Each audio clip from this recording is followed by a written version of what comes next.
I've decided to give the expensive car you bought to my parents. What are you talking about? Mom and Dad are so happy.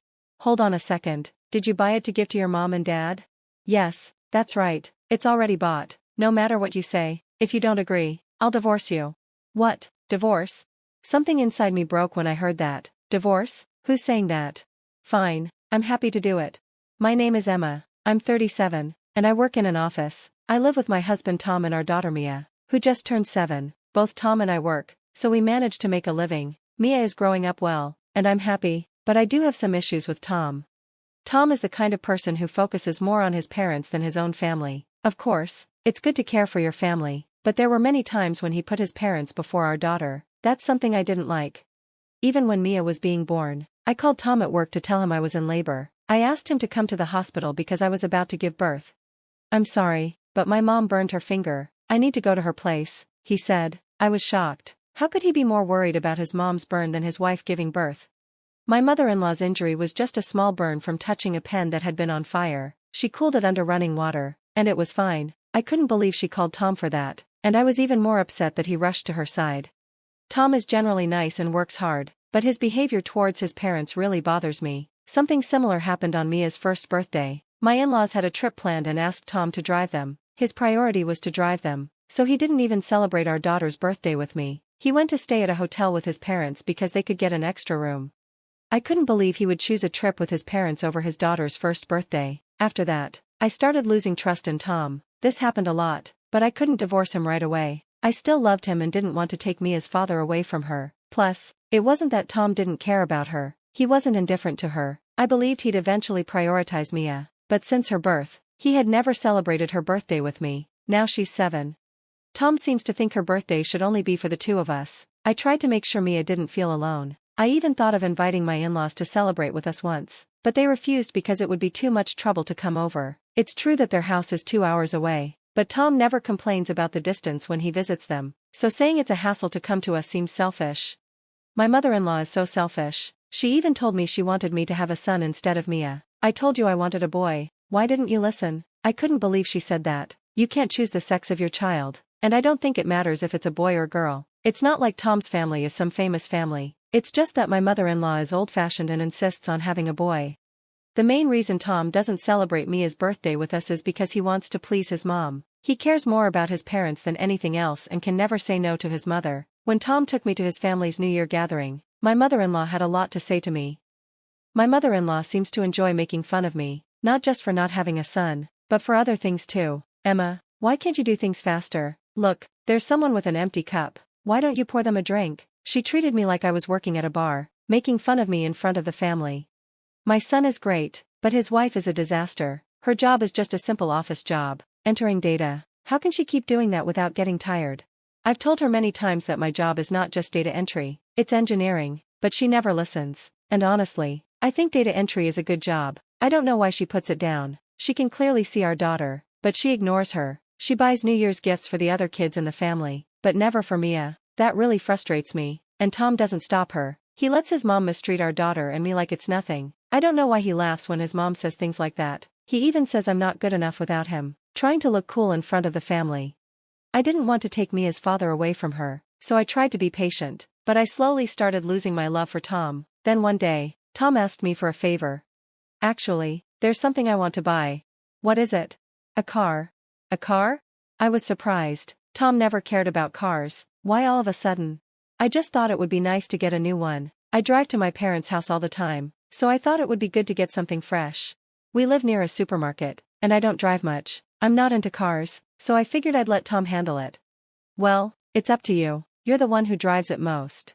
Tom looked happy, but then he gave me a slightly apologetic look.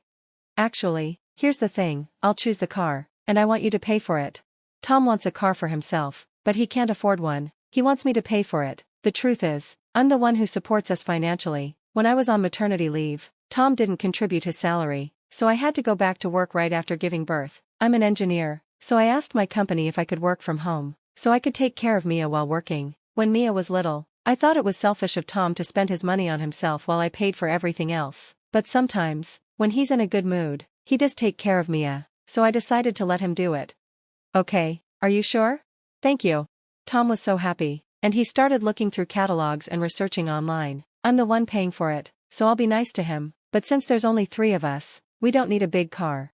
Yeah, I know. Tom was just muttering along with me. I wasn't sure if Tom was really listening to me. He would go to the car dealership now and then, talking with the salesperson. About 2 weeks later, Tom said he was going to buy the car and took me to the store. Tom was so excited. I sat down and waited for him to tell me what to do. Then the car showed up, along with the contract. I was shocked to see that the car the dealer had prepared for us was a huge luxury minivan. Oh my God, are we really buying this? Oh yeah, it's great, I'm really excited. Wait a minute, I don't think we need it at all. Well, for the future, it's better to have something like this. You know, maybe if we have another baby. Tom insisted it was a good choice, but I was surprised. This wasn't the car I had imagined at all. Even if we had another baby, this car was too big for just a family of 4. Are we really going to buy this? I asked again, and he looked frustrated. Why do you keep saying the same thing? You're making the dealer uncomfortable. You're the one who said to leave it to you. I did, but that's the problem. It's done. Tom signed the contract, and then the dealer explained the price. I was shocked by the price. I can't pay this all at once. You need to get a loan or something. What? Fine, I guess I don't have a choice. Tom insisted on signing the contract in his own name, so we took out a loan. From then on, I would transfer money to Tom's account to help pay off the car loan. That's how we bought the car. Later, it was delivered to our house. Wow, it's so cool. Tom was thrilled when he saw the car. I thought, well, if he's happy with it, I guess that's fine. But then something unexpected happened. It was the weekend, and Tom had the car keys, so I asked if he was going somewhere.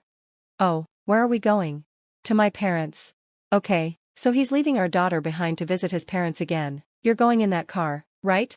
And then Tom said something I didn't expect. Yeah, that's right. I've decided to give the luxury car you bought to my parents as a present. What, are you serious? Of course, I'll drive you in it when we go out. Wait a minute, you bought it for your parents? Yeah, I did. Are you joking?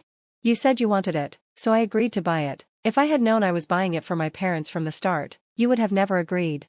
Of course not. It's crazy that you'd put your own parents ahead of us like that. Well, I already bought it. It's in my name, and I can do what I want with it. If you don't like it, I'll divorce you.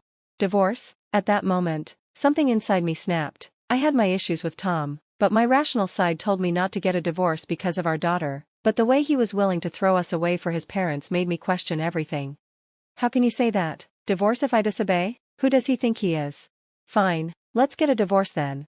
What? I don't want you around anymore. Go back to your mama and daddy. Mama's boy. I tried to provoke him, and, just like I expected, Tom's face turned red, and he got angry. What? You're making fun of me? Fine, let's get a divorce now. I'll go get the papers. Tom sneered and went to the city office. While he was gone, I started packing my things. I called my parents, explained what happened, and asked them to come pick me up. I told Mia to pack her things too. Meanwhile, Tom came back. I got it signed quickly. Tom had filled out the forms at the city office, and his signature was written in angry, dark handwriting. I signed my part without hesitation. Well, I'll file it. You can leave now. I'm leaving whether you tell me to or not. You're such a terrible wife, you know that? Tom stomped out of the house, his steps loud. I thought to myself, why did I stay married to someone like him for so long? I should have left him earlier, but I can't regret it now. At least I'm free, and from now on, I'll do my best as a single mom. A few minutes after Tom left, my parents arrived. Together, we finished packing, loaded everything into their car, and went back to their house. I filed the divorce papers, and the divorce was official. It felt like just a piece of paper, but when I filed it, realizing we were no longer legally married, I felt a sense of relief. I decided to start looking for a new place for me and Mia to live. About a week later, while I was at my parents' house, I saw the luxury car Tom had bought. I walked in with Mia, and there, in the living room, were Tom and my ex-in-laws. My mom noticed me and quickly took Mia to another room. I went into the living room. Tom started panicking when he saw me. Emma, what's the insurance on the car? Tom was agitated. What's wrong with you? Why are you just barging into our house like this? I replied coldly, you're the one who invited me. My ex-in-laws raised their voices. We didn't want to come here either. We had no choice. I didn't want to deal with their shouting. My dad, who was quietly angry, said, if you don't want to be here, then leave. You're strangers to us now. We can call the police and have them escort you out. That shut them up, and they went silent. Tom turned back to me, still agitated. Emma, tell me, what's going on with the insurance payments? I couldn't help but sigh. Did you forget what you said when you signed the contract? You insisted that the car be in your name, so now you're responsible for it. You have to pay the insurance yourself."